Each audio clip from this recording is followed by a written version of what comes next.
unfortunately, we won't be able to get through all 60 questions tonight. So we've tried to choose some of the ones that put out particular themes.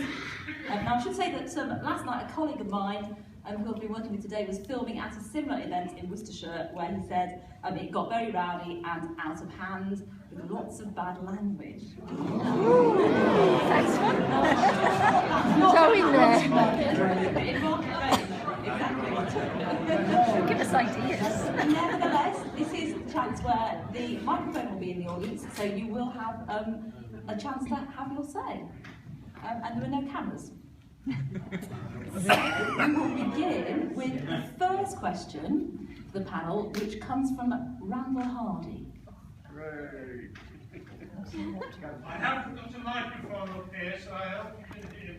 We can. At the 2010 hustings meeting here in Market Drayton, Mr. Patterson gave the single word answer yes to the question, if elected, will your party commit to free speech that is based on strongly held religious belief and conviction?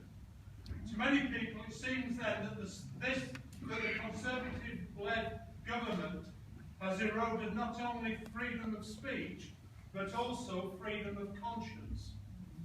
What are the candidates' personal convictions about the importance of maintaining such fundamental freedoms in our society, and if elected, how hard will they fight to reverse the current trend?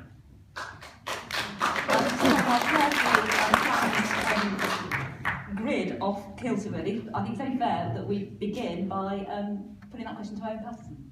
Well, Mr. Hardy knows my views very clearly. I strongly believe in free speech, particularly on matters to do with religion. So if you re-elect me, which I'm very grateful, I'll continue to express those views. I must say to the panelists, I will be perhaps a little bit more strict in the second half of that, so we can get through as many of those questions as we can. Why are you looking at me, Chair? No, I'm not Tell me something all of you. Doesn't come to the Green Party. Yeah, unequivocally, I believe in freedom of speech. The Green Party is founded on the ability of people to hold convictions and to be able to speak out. My experience, you probably heard earlier, I was on Bolsover Council. There was one Green councillor there and there was 34 Labour councillors. And so speaking out was very important there. And lo and behold, in Oswestry Town Council, there's one Green councillor and there's about 12 Tory councillors. So not only speaking out from your conscience, but also getting access to information. And freedom of information is absolutely fundamental to an informed democracy. And I think we've seen too much erosion of that, both locally and nationally. We need informed electorate, which means we need information, and we have to be very challenging of governments who say we need to restrict, and we need to have more surveillance, and we need to hold that in check, because it's fundamental to our society that we have the ability to have consciousness. So, fully agree with Randall, I fully support the idea of personal freedoms. Graham Curry for Labour. It's very hard to say, other than 100%, how can you not agree with free speech? So I'm going to try and understand what might be other issues in that question. So I guess there are limits to free speech. And some of those limits that we have seen in legislation are around, inciting hatred, around religion, or the colour of somebody's skin, or whatever it is. So there are limits to free speech, but that's the nature of a free society. We actually come to an agreement and say, okay, this is what free speech is, and there are limits to it. So but that's not free speech. Sorry. Okay. If we're gonna define free speech, I'm going to define it in the context of the current legislation. So if I make statements that are, for example, we should go and burn the nearest mosque, that free speech is not acceptable in our free society. Let me bring it to the point of the thing that has happened 3 times. State-sponsored crime against the citizen. Because, for instance, one private hotelier could not, in Christian conscience, allow 2 sodomites in the same bed.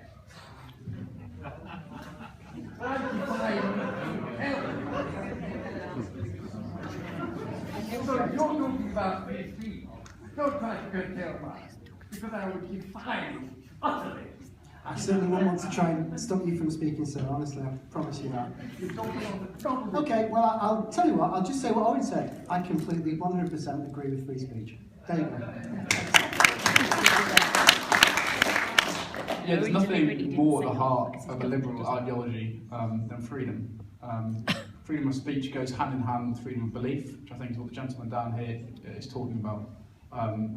In a free society, everyone has the right to their beliefs. And this gentleman is perfectly entitled, some of you might be shocked at what he's saying, he's perfectly entitled to disagree with, I condemn his language, but he said sodomites. He's perfectly within his rights to say that. That's a free society we live in. But I would just like to say I condemn that language. You can condemn what you like. Yeah, exactly, and that is free speech. So exactly. So They have the right to live however they like. yes, that's what I'm saying. So they absolutely do. They have a freedom. The freedom of speech, sir, goes hand in hand with freedom of belief, and I believe that passionately. When they make it my business. That's absolute nonsense. There's nothing, there's no absolute freedoms.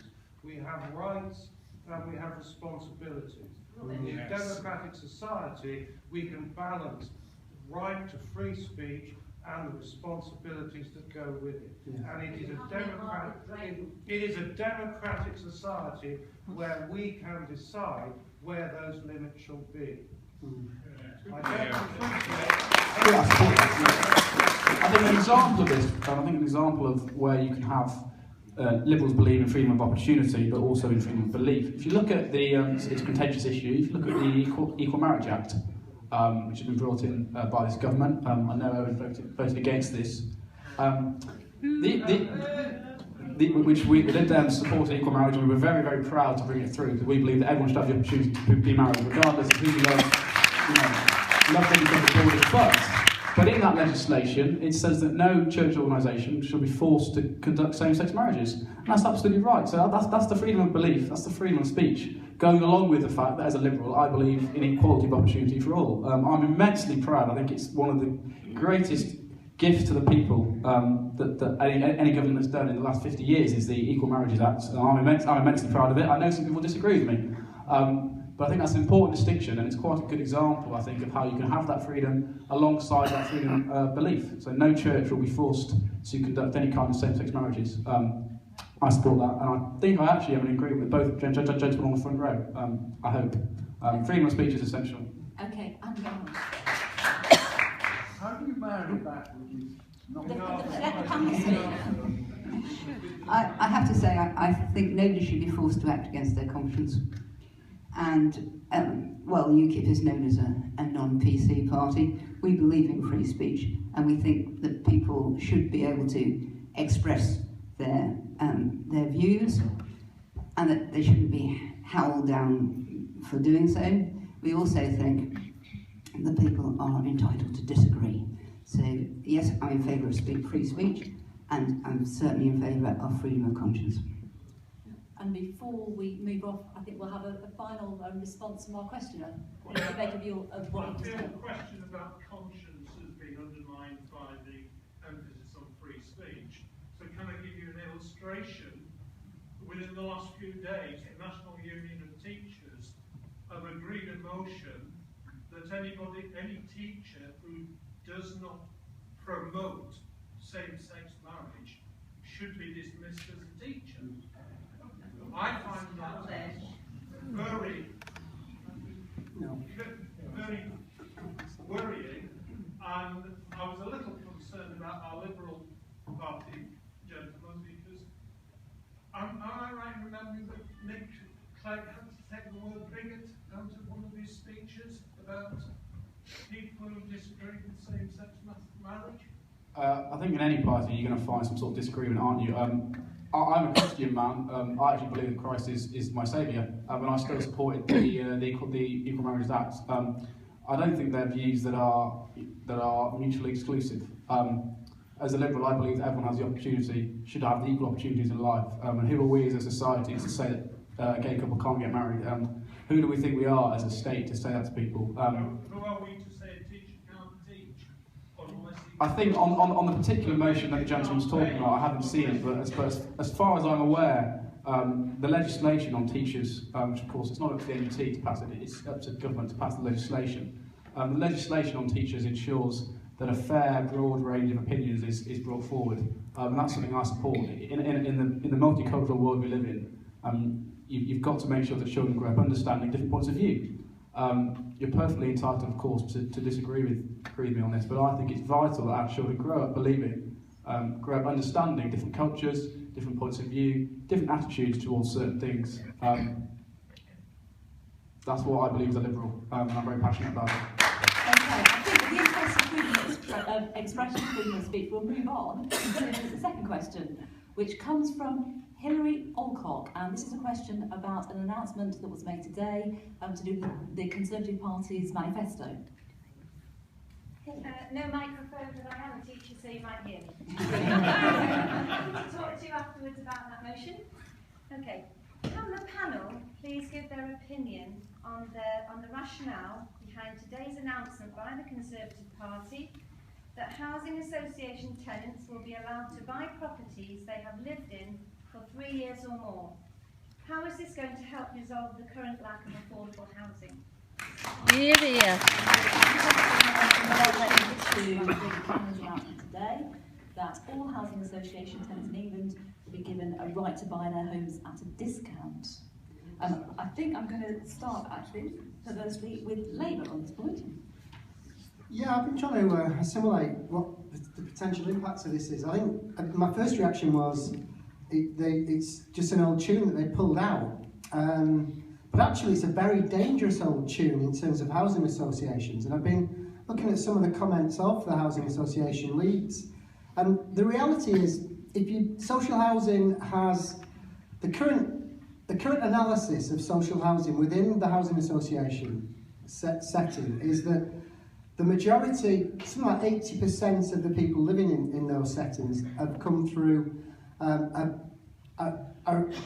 people who will be in either receipt of benefits, have disabilities, or have low incomes, and how that's going to actually achieve, what that's going to achieve, I think, is nothing other than a soundbite to try and replay some kind of Thatcherite 1980s tune. The reality is, we saw 3 years ago, Cameron played this tune in terms of council housing, and he made a commitment at that point that whenever he put a fillip to actually increase the ability to the sales, and he said for every house sold there would be another one built, and that was just a lie, because the evidence is quite clear that there was something like 20%. So 1 in 5 houses that was sold was actually replaced. It was just a depletion of the market. It's actually, I think it's an on-the-hoof policy that they pulled out that is going to fall apart very quickly. There's something, I mean, the other thing, you've got to think about what housing associations are. Some of them are actual charities, and there is a view that it's a version of the state intervening to actually take the property off private property owners. And there's actually going to be some interesting libertarian issues and arguments going to take place about how this is going to work. I think it's populist politics at its worst. I think it's playing a theme because it's not going to address the housing problems of that we have in this society, where they've got the Labour Party manifesto is quite clear. We've got a costed agenda as how we're going to build additional houses, and specifically affordable houses, in the next Parliament, and this is just spin. It'll fall apart. We think that home ownership is a natural ambition for millions of people. We don't want them to be discouraged from buying their own home, but it's very important not to offer false hope or unsustainable promises. One expert, Ruth Davison from the National Housing Federation, suggested that the scheme might actually cost $5.8 billion, and we want to know that it's all properly costed, and we want to know what the actual details of it are. And basically, if there aren't enough houses, it's because we're increasing the demand, and we need to look at the demand as well as the supply side of housing. Tom Thornhill, Lead Democrats. Yeah, I think on what Graham said about this, I think the Conservatives are desperate to drill into us this idea they've got a long-term economic plan. But I think today is just an example of a short-term political con. I really do. Here. The real issue in this country is that successive governments, including this one, have not built enough homes. This lack of building has left us with a crippling undersupply and an industry that's only producing roughly half of the houses we need. This lack of homes being built also forces prices and rents higher and higher, leaving thousands of people, especially young people, with no hope of buying their first property. So we need to see a building revolution, and the Lib Dems have set a really ambitious target to increase the amount of homes we build to 300,000 every single year, which is a, I heard you gasp from the audience. It's a big task, but we believe we can do it. We can build 10 new garden cities in areas where homes are needed most. And there's a couple of policies I want to highlight that the Lib Dems have brought in, which I think are really, really positive. We want to bring in a new rent-to-own home scheme, where your rent payments steadily buy you a stake in your property. This is going to be particularly helpful for stopping generation rent. I know as a 20-year-old that unless I come into some serious money, I've got no way of finding a deposit to buy my first house. Generation rent, as we see across Europe, has to be stopped, and one of the ways to do this is this rent-to-own scheme, where for every single part of your rent you pay, you build up a stake. I think this is a really good, because home owning, as I think all kinds have said, is a perfectly healthy ambition for people. People should strive for it, but it's up to government to try if they can, to help people where they can. And this rent-to-own scheme, which the Lib Dems are going to bring into government, if you vote us in, is going to really, really help, especially young people. We also want a help-to-rent tenancy deposit loan scheme, to helping people get into their first place. And the final thing, on the front page of our manifesto in 2010, you will have seen a pledge for a green investment bank, which Vince Cable, the business department, has brought in, and we're really proud of that. And so on the front page of this manifesto, which comes out tomorrow morning, you'll see a commitment to directly commission house building. We're going to have a house building bank, essentially an investment bank for house building. If companies want to get on with building the houses we need for our young people, then they will find a bank set up by government to support them. I think these are really positive policies. They're going to stop generation rent, and they're going to help people to get on with their lives. They're going to do so in a proper, structured way, instead of this short-term political con that the Conservatives come out with today. It's really important we do something about the housing crisis, and this policy doesn't do it. The Lib Dems policy does. The biggest question is, how is this policy going to help resolve the current lack of affordable housing? And there is a problem in Shropshire, isn't there? Well, it's going to provide cash from those who buy these properties. I've never heard such of old miseries. We have a fantastic opportunity to give we have any miseries. Yes. To give an asset, as long as it's paid for, to very large numbers of people. Everything you've just heard was said about council housing. Everything you've just heard was thrown at Mrs. Thatcher and Michael Heseltine, and they were proved completely wrong. You go round N'th Shropshire, you see those properties that have been bought out, the money that's been invested in them, the pride that those owners have in those properties. Why on earth is everyone else on the planet want to stop people having the same opportunity just because they haven't been renting a property from a housing association? Where's the money going? The money will go to the housing associations or invest in more property. Where's the money going? But you're not investing more property. So the question, where's the money coming This from? hostility to people being given the opportunity to buy their own property. Somebody trying to speak here. Buy a house. Sorry, one at a time. Buy the property. The gentleman on the top row here. Ask your question again. Gentleman. Yeah, go on. My dad was a painter and decorator by trade. He lived in Speak. He never got the opportunity to buy his council house because he never earned enough money. So how are you going to allow people who are on low incomes to benefit from this other scheme, which means that the only people who buy the property are the ones who've got the money to do so, and they're the ones who make the money out of it. Well, happily, the gentleman at the back who's proud enough to speak, I used to work on Merseyside for 20 years, and I remember the very dramatic impact this reform had, giving hard-working people in Liverpool the chance to buy a property. What we have done, thanks to... what we have done in the last 5 years is give Business, the opportunity to create 2.2 million jobs. That is what we've done, and that is where the money will come from. 0 hours. You're talking that rubbish. is what will pay the people who will be offered a discount to buy these properties. I find it completely extraordinary that we know the basis of any democracy has to be private property. And what we're doing is giving a massive opportunity to millions of people. I'm very proud this party's doing it. Thank you very much. You're a landlord, you would be. Having asked what's wrong with the right to buy, and I've worked in council housing for about 20 years, and I tell you what's wrong with it. It's because about 1980, councils stopped building houses. Why did they stop building houses? Because they knew that every house they built would have to then be eligible to be sold under the right to buy, and they wouldn't get the money back. Because your government and your government refused to allow them to build more council houses. True. There was an agreement right across those two major parties that didn't see councils building the future and building council houses. So the programme stopped. So we have 1.8 million people on our council waiting list. We have the lowest rate of house building that we've ever had in peacetime. We are the 5th richest country in the world, and we can't even house our own people. That is what it's actually come to. Because of the policies that we pursue in these ways. And we've got 5 million people on housing benefit, and that bill goes up and up and up, and we're all paying for that bill, and that doesn't go into good houses, that goes into the pockets of landlords who are doing very well out of it, and I don't hear any proposals to allow private tenants to buy their houses. Oh no, that can't ever happen. We only housing associations never allow private tenants to acquire their house.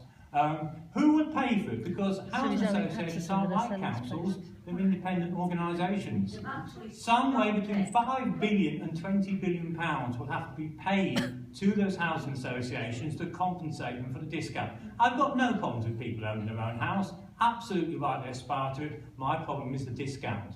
Why should the rest of us, or everybody else, pay for that to happen, to give an incentive to that?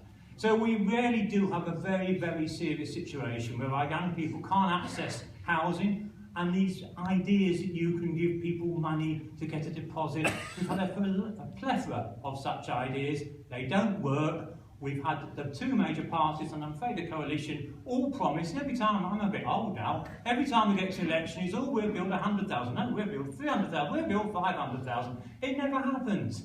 They don't actually want to build the houses when it comes to it, but I hope you'll forget about it when it comes to election time, so they can make the same promises again and then fail to deliver.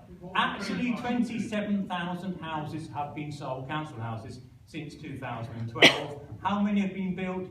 2,700. You heard Keith Barrow on the radio a few weeks ago. He was asked by somebody, what about the council building houses in Shropshire? And he said, his words, we don't do that anymore. We don't do that anymore. That's not a role for the council to house people anymore. Somebody else must do that. So the Green Party would build 500,000 homes. We've set out how we would actually fund that. We have a belief in social housing, and we have a background record of actually delivering that in places like Brighton where we've had control. We are building, council building houses and delivering those. So yes, we're a new party, but we actually have got firmly costed plans to actually deliver those houses, and we would pay for them, I'm honest about this, through increased taxation, the wealth tax paid by the top 1% I talked about earlier. We believe it's a duty on us all to house our young people. What other options have you got? To leave people homeless on the streets? Is that a viable, is that a sustainable society? Or do we actually say, one of the first things we must do as a society is to house our own people? And if we can't do that, well, we can forget about social care and healthcare, because if people aren't adequately housed, we'll never be able to afford the healthcare. Okay, we'll wrap up just by hearing briefly Hilary there about what you made of those responses. Yeah, I know you want to be brief, and I'm afraid there's loads of things I could say. I think where the money's coming from, I heard when I was driving away from work this evening that in fact some of that funding is going to come from selling off local authority assets. That's my understanding, as if our local authority hasn't been decimated enough. And I think that we need to consider that you can have aspiration without being a homeowner. I think it's a shocking social divide. If you're a homeowner, you've got aspirations. No, you can be somebody who lives in a rented property. You might not want the responsibility of actually owning a home. And who's going to pay for it? People like me and my own children we're in the middle bracket. We'll be paying for our lovely children to live at home until they're goodness knows how old. We're also going to try and support our parents because they're going to have issues about funding their own care as they get older. So I think that we need to consider those people as well who need social housing because they're in dangerous and vulnerable situations. I work with people who are in that situation, and I think that we need to really give consideration to everybody. The old, the young, the vulnerable. Our welfare state is about caring for people. It doesn't mean that everybody has to aspire to the same thing. We are a diverse community, a diverse country. Let's respect that individuality.